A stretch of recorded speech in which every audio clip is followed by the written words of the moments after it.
Oke, kita lanjut ke unit test ya, sekaligus kita sedikit praktek menggunakan PHP unit ya. Oke, yang pertama adalah, apa itu unit test? Unit test adalah komponen yang digunakan untuk melakukan testing ya, untuk setiap unit kode pada sebuah software. Di unit test itu ibaratkannya sebuah objeknya lah ya, tempat di mana kita akan membuat sebuah unit test, kemudian nanti akan dijalankan, unit test itu yang akan melakukan tesnya gitu loh. Testing dijalankan secara otomatis atau secara pilihan per unit. Jadi bisa kita jalani secara sekaligus, ataupun secara satu persatu gitu loh. Mau unit mana aja nih yang mau kita jalanin atau semua unit yang mau kita langsung jalanin gitu loh. Sehingga jika terdapat kesalahan dalam pengembangan kode dapat langsung diketahui dan diperbaiki. Mungkin di sini teman-teman nggak nangkep ya konteksnya unit test itu seperti apa dan sebetulnya fungsi unit test itu untuk apa gitu loh ya. Jadi gambaran sederhananya begini. Contoh misalnya teman-teman udah bikin website nih ya. Kita coba pakai contoh dengan konteks bahasa pemrograman PHP dulu ya. Sebenarnya unit test itu hampir semua bahasa pemrograman itu ada. Nah jadi misalkan teman-teman udah bikin sebuah fitur nih.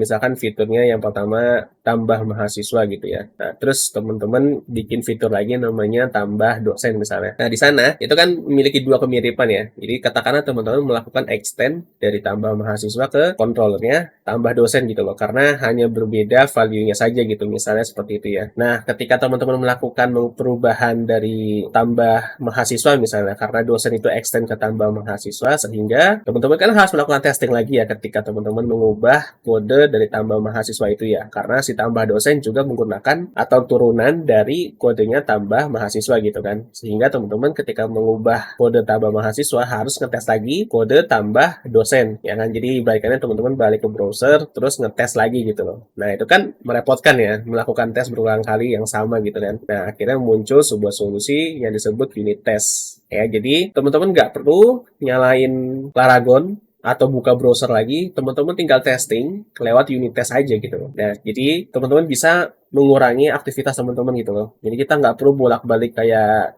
di contoh tutorial PHP dasar ya. Kita bolak-balik ke browser supaya codingnya jalan atau enggak, outputnya benar atau enggak. Mungkin kalau untuk output tetap lah kita harus lihat ya, karena itu jadinya udah tampilan ya. Tapi kalau misalkan masih sebuah logic aja, itu menggunakan unit test bisa gitu loh. Itu benar-benar bisa menghemat waktu kita gitu. Jadi kurang lebih fungsi unit test itu seperti itu ya. Ketika teman-teman sudah membuat sebuah kode yang saling berkaitan, kemudian kode yang berkaitan itu teman-teman ubah sedikit, ketimbang teman-teman testing ulang satu persatu dari flow A sampai flow C, mendingan teman-teman bikin unit test gitu loh. Tinggal dites sekaligus hasilnya benar atau enggak gitu loh. Kalau hasilnya enggak 100% benar, ada yang salah atau muncul error, ya berarti kan tinggal dicari aja errornya di mana gitu loh. Tapi balik lagi, bikin unit test juga sedikit memakan waktu ya, kalau aku bilang sih ya. Kalau kasusnya sederhana, bikin unit test jujur gampang banget. Tapi kalau kasusnya agak kompleks dan kasusnya itu banyak, ya jujur membuat sebuah unit test itu sedikit memakan waktu gitu loh. Dan sampai sekarang masih banyak developer yang berpendapat, ada yang bilang nggak perlu pakai unit test, nggak masalah. Ada juga yang bilang perlu pakai unit test. Jadi pada dasarnya di sini unit test itu harus atau tidak, jawabannya adalah opsional dan tergantung kesepakatan masing-masing ya. Terserah lah mau pakai unit test atau enggak, tapi yang jelas di sini kita bakal coba menerapkan sedikit unit test ya. Dan mudah-mudahan ini penjelasan unit testnya nggak salah ya. Dan mudah-mudahan teman-teman juga nangkep maksud dari unit test ini. Kalau misalkan nggak nangkep, di sini aku udah siapin sedikit untuk prakteknya sih, sedikit aja. Jadi karena kalau misalkan unit test aku bikin contoh yang praktek lumayan lebar itu nanti bisa jadi kompleks malah jadi videonya kepanjangan. Jadi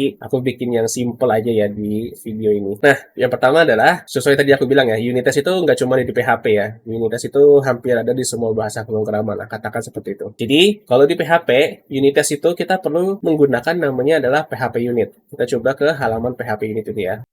Nah, oke. Ini kita sudah di website PHP unit. Kita langsung aja ke bagian take the first steps ya. Nah, karena kita menggunakan Composer, jadi silakan teman-teman baca yang bagian Composer. You can add PHP unit as a local per project development time dependency to your project using Composer. Jadi kita tinggal copy paste aja yang ini, atau mau teman-teman ketik ulang terus nanti dijalankan sendiri di Composer juga nggak masalah. Kita coba kembali ke directory yang kemarin ya, ketika kita melakukan Composer autoload ya. Di sini udah aku buka ya, ini yang Composer autoload kemarin ya. Dan perlu diketahui ya teman-teman, ini statusnya aku nggak menggunakan Laragon nih. Statusnya Laragonku aku mati ya. Bisa dilihat sini masih start out. Statusnya Laragonku mati. Jadi nanti ketika unit test dijalankan itu tidak perlu menggunakan Laragon, tidak masalah ya. Jadi unit test itu berjalan tanpa harus menggunakan PHP server. Jadi dia pure hanya mengeksekusi kode yang kita buat. Nanti akan lebih jelas lagi kalau misalnya kita udah masuk prakteknya deh. Yang di sini yang jelas kita akan coba pakai praktek yang sederhana dulu. Tadi kalau kita lihat di sini Composer require dev ya.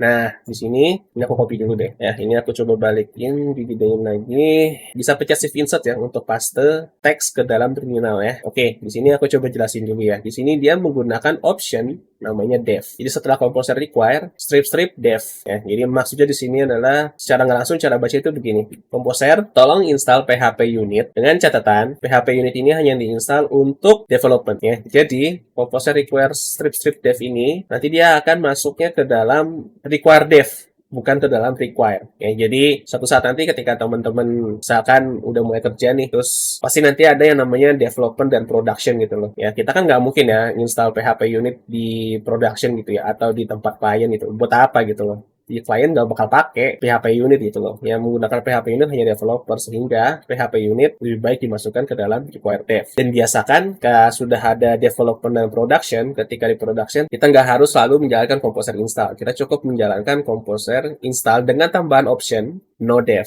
Sehingga semua yang library atau dependensi yang require dev atau yang masuk ke dalam kategori development itu nggak diinstal di dalam server production. Ya mungkin teman-teman nggak paham di sini, cuma sebenarnya teman-teman udah dapat gambaran lah ya perbedaannya require dengan require dev. Jadi gampangnya require akan selalu diinstal dimanapun dia berada, sementara kalau require dev hanya akan diinstal ketika project itu masih dalam tahap pengembangan atau masih dalam development. Oke, kita coba jalanin ya di sini. Untuk tanda 10 ini sama iconnya di sini ya, itu untuk menandakan versinya ya. Jadi kita di sini akan menginstal PHP unit versi 10 ke atas gitu. Kita coba jalanin, di enter aja. Oke, tunggu sampai selesai ya. Nah, oke, selesai. Ya, kalau kita ke Composer log, oh sorry, kalau kita ke Composer JSON ya bisa dilihat di sini. Kita tutup dulu terminalnya. Nah, di sini ada ya require dev PHP unit dengan versi 10. Jadi Composer JSON juga akan selalu berubah ketika kita melakukan installing atau updating library atau dependensi yang ada di project kita ya. Begitu juga dengan Composer log ya. Oke, sekedar itu aja yang perlu diketahui untuk saat ini. Dan sekarang kita akan coba langsung praktek ya. Di sini PHP unitnya sudah terinstall ya. Kita coba balik ke dokumentasinya dulu ya, ke PHP unit. Nah, di sini setelah kita selesai install, di bagian bawah itu ada perintah untuk menjalankan PHP unitnya atau tes unitnya. Ya, bisa lihat di sini di bagian komposer ya. Ini kita copy lagi. Nah, tapi karena Visual Studio Code terminalnya di sini menggunakan CMD ya, dan aku bisa asumsikan teman-teman pasti juga belum punya Git base gitu ya, atau mungkin masih menggunakan command prompt biasa lah. Itu nggak masalah. Kalau misalkan teman-teman langsung copy paste yang untuk menjalankan perintah unit testnya, tadi yang dari dokumentasinya PHP unit, pasti nggak jalan di Windows ya. Aku coba paste di sini, pasti nggak jalan ya. Muncul error atau respon is not recognized as an internal or external command. Jadi kenapa keluar error seperti itu? Karena ini kita menggunakan command prompt Windows. Kalau menggunakan command prompt Windows, slash-nya dibalik. Kita cukup balik aja ininya, seperti ini. Kemudian slash-nya diganti lagi. Pokoknya semua slash-nya diganti jadi backslash lah. Jadi seperti ini. Oke. Kemudian mungkin tesnya ini, sebenarnya sini aku agak salah ya. Kita nggak pakai tes, tetapi kita menggunakan option strip version.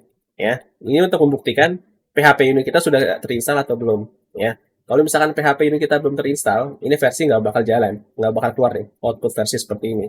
Ya, tapi karena di sini sudah terinstall dan sudah aman, versinya keluar ya. Ini versi 10 by Sebastian Beckman and Contributors. Oke, jadi kalau teman-teman masih belum muncul ketika menjalankan vendor bin PHP unit ini dengan option version, itu berarti PHP unit teman-teman masih belum terinstall dengan benar. Kita klik tempat sampah dulu biar terminalnya hilang.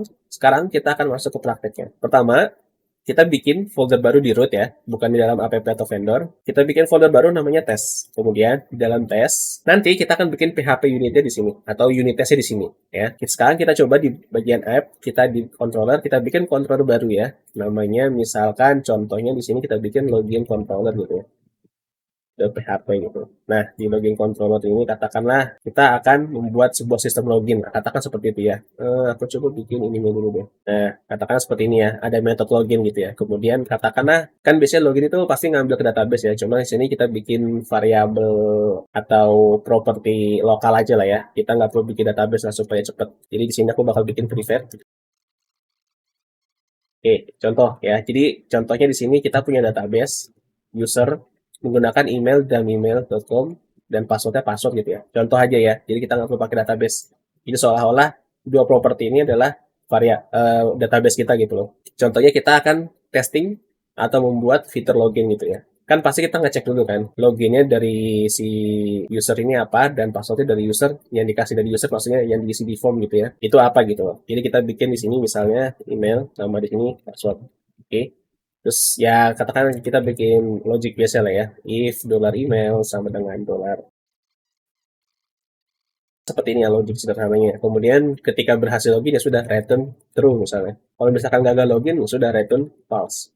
Nah, biasanya kita kan pasti nyarain Paragon, terus kita akses browser, terus kita refresh gitu kan. Terus kita input email sama passwordnya gitu kan lewat form gitu kan. Misalnya seperti itu kan. Misalnya ya. Ketika kita akan menggunakan unit test, kita nggak perlu melakukan itu. Kita cukup bikin folder baru di folder test. Ini contoh sederhana ya, dan contoh cepatnya ya. Kalau misalkan teman-teman masuk ke kasus yang sesungguhnya, mungkin nggak akan sesimpel ini ya. Mungkin akan agak sedikit merepotkan gitu. Cuman, worth it banget sih menurut aku kalau misalkan teman-teman udah terbiasa menggunakan PHP unit atau unit test ya. Kita bikin file baru, namanya login. Tapi di sini, kita nggak pakai control atau menggunakan istilah class. Kita menggunakan test. Jadi login test.php di sini. Oke, selesai. Sekarang masih sama ya, kita masih bikin kelas seperti biasa, bikin metode seperti biasa, kayak gitulah. Itu biasa ya, kita harus use dulu test case ya, bawaan dari PHP unit itu ya. Ini nanti kita akan bikin sebuah kelas biasa, kelas login test ya di sini. Extend ke dalam test case. Oke, seperti itu. Kemudian buka bracket biasa, kemudian kita save dulu.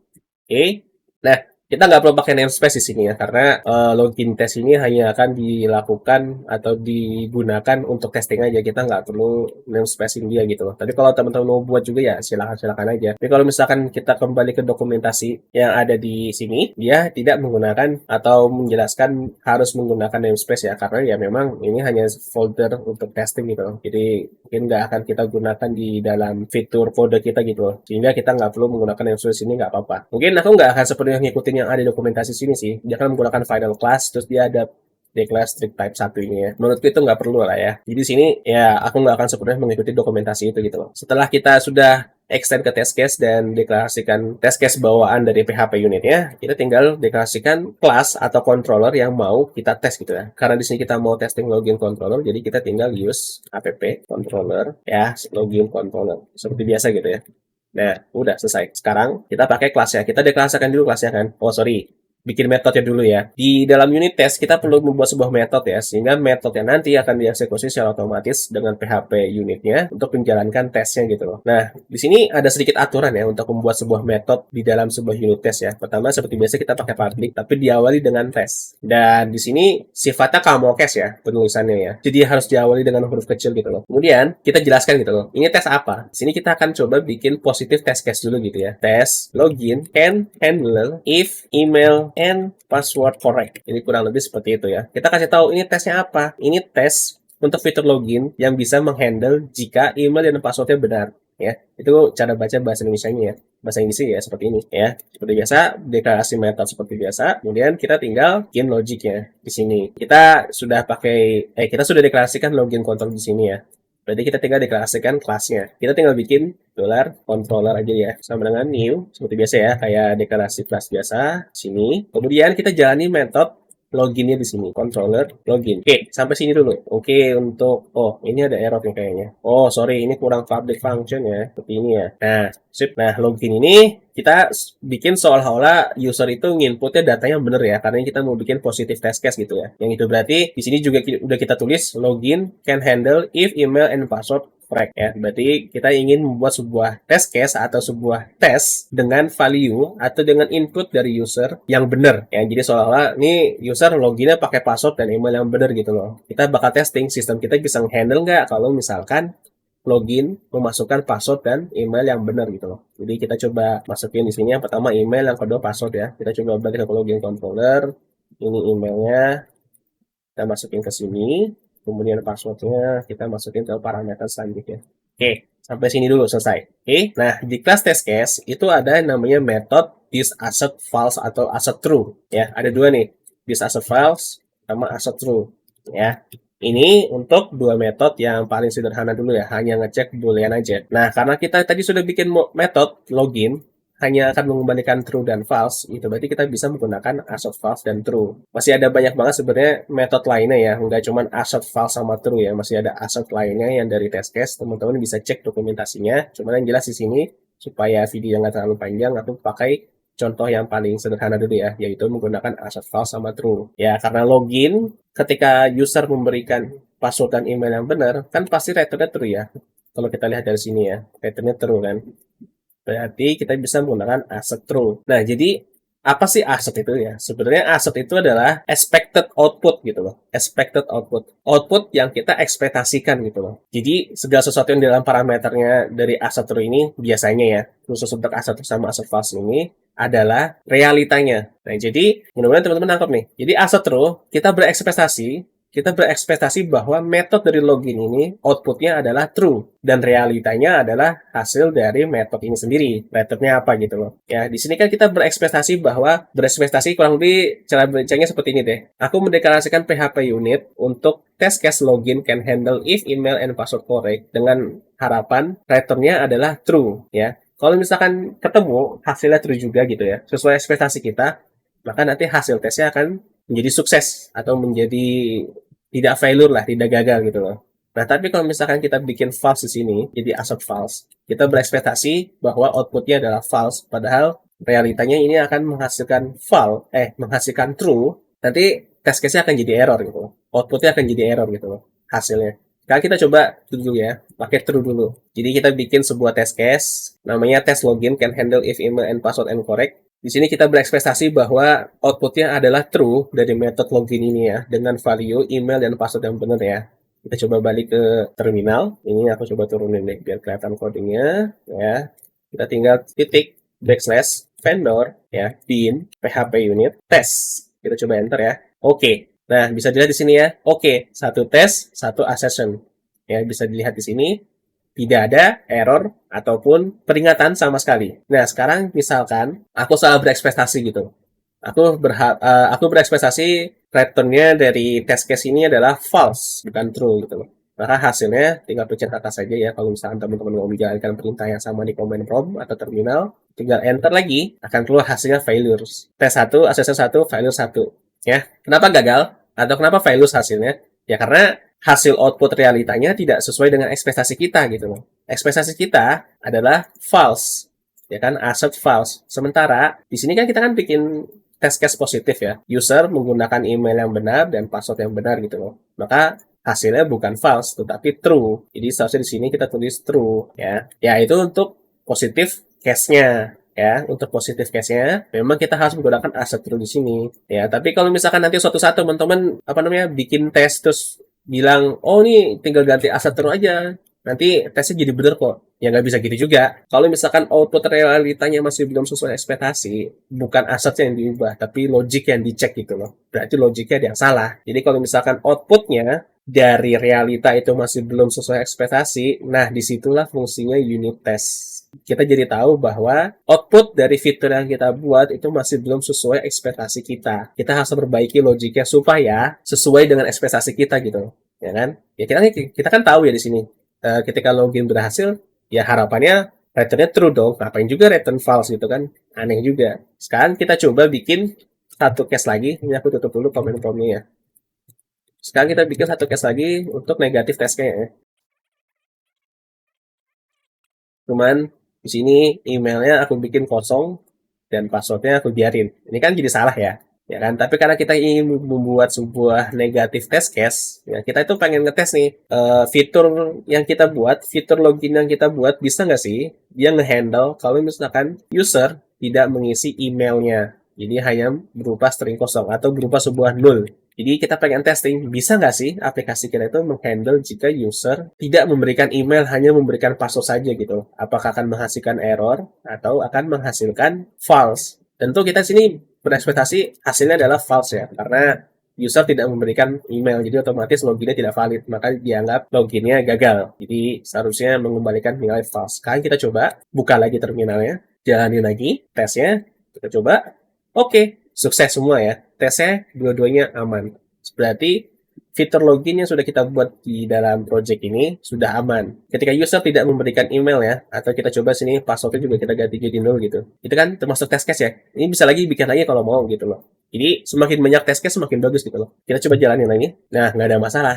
Hasilnya masih oke dua-duanya. Nah, kalau misalkan teman-teman udah mulai paham unit test, itu nanti yang dicari itu adalah oke ini. Percayalah, oke dari unit test jauh lebih menyenangkan daripada oke dari pacar kalian gitu. Ketika semua sudah oke ya berarti sudah bisa dibilang fitur yang kita buat sudah aman gitu loh. Mereka sudah bisa menghandle dua kasus ini gitu loh. Ketika user memberikan password yang benar dan memberikan email yang benar, itu berarti sudah ke-handle di sini ya. Sudah kelihatan tesnya gitu loh. Dan ketika user memberikan password dan email yang salah atau tidak benar, maka juga sudah terlihat di sini ya hasilnya dua assessment ya, dua tes ya. Kedua tes ini sudah berjalan dengan baik, itu berarti sudah aman gitu loh. Kita sudah mengeksekusi login controller ini dengan input dari user yang kita kurang lebih simulasikan ya menggunakan null dan menggunakan email dan password yang benar tanpa menjalankan Paragon dan menggunakan browser ya. Jadi enaknya menggunakan PHP unit tes itu seperti ini ya teman-teman. Ini masih ya, Paragon aku masih mati loh nih, bisa dilihat ya teman-teman. Paragon aku mati nih, nggak start all ini. Ya kalau misalkan aku coba kunjungin ke Composer Autoload, you must click start all first. No, ya. Laraganku masih mati. Aku benar-benar mengeksekusi login controller ini tanpa menggunakan Laragon atau mengakses browser. Jadi itu keuntungannya menggunakan unit test. Jadi nanti di praktek PHP tutorial 3 lah ya, kita bakal coba menerapkan menggunakan unit test ini secara keseluruhan gitu loh. Jadi benar-benar kita bakal coba ngoding, tapi nggak buka browser sama sekali gitu loh. Yaitu untuk testing logiknya aja ya. Ini kalau misalkan misalkan sebuah fitur sudah berkaitan dengan front end atau tampilan yang diharapkan udah benar-benar spesifik ya itu kita tetap harus menggunakan browser juga sih. Pada akhirnya balik lagi menggunakan browser. Tapi tetap menggunakan unit test itu sangat-sangat akan membuat lebih segalanya menjadi lebih sederhana gitu loh. Mungkin teman-teman sih masih mikir ya atau belum dapat alasan kuatnya kenapa kita harus menggunakan unit test karena di sini masih menggunakan contoh yang simple banget ya, hanya login controller dan hanya membandingkan string gitu loh di dalam login controllernya. Mungkin teman-teman masih belum dapat gitu loh alasan kuatnya. Tapi yang jelas nanti di PHP serial selanjutnya deh, di PHP OOP 3 lah ya, kita bakal coba bikin CRUD sederhana, terus CRUD itu kita testing menggunakan unit test gitu loh. Itu bisa aja kita lakukan seperti itu ya. Jadi untuk unit test seperti itu ya materinya ya. Kurang lebih seperti ini. Kalau misalkan teman-teman kurang paham ya mau nggak mau teman-teman harus coba sendiri implementasikan CRUD gitu ya. Terus teman-teman implementasikan loginnya seperti ini. Dan asetnya itu nggak hanya cuma aset terus sama files ya. Kalau kita balik ke dokumentasinya itu asetnya banyak banget ya. Di sini kita bisa lihat di PHP unit versi 10.3 ya, di sini ada assertion, lihat ya, ada boolean, identity, equality, iterable, object dan lain sebagainya. Ya, teman-teman tinggal baca-baca aja di sini. Jadi kalau misalkan teman-teman nggak paham ya nggak masalah lah. Karena memang PHP unit ini masih bersifat opsional ya. Entah itu di Indonesia atau di luar negeri, aku yakin PHP unit itu masih opsional. Karena memang masih ada beberapa orang berpendapat PHP unit itu nggak mesti dibuat. Tapi nggak ada salahnya teman-teman tahu apa itu PHP unit. Oke, mungkin itu aja untuk materi PHP unit kita ya. Mudah-mudahan teman-teman paham. Kalau misalkan teman-teman kurang paham ya mungkin bisa coba diulang lagi videonya atau coba cari artikel lain ya yang lebih menjelaskan tentang unit test atau PHP unit ya. Kita bakal lanjut ke materi routing di video selanjutnya.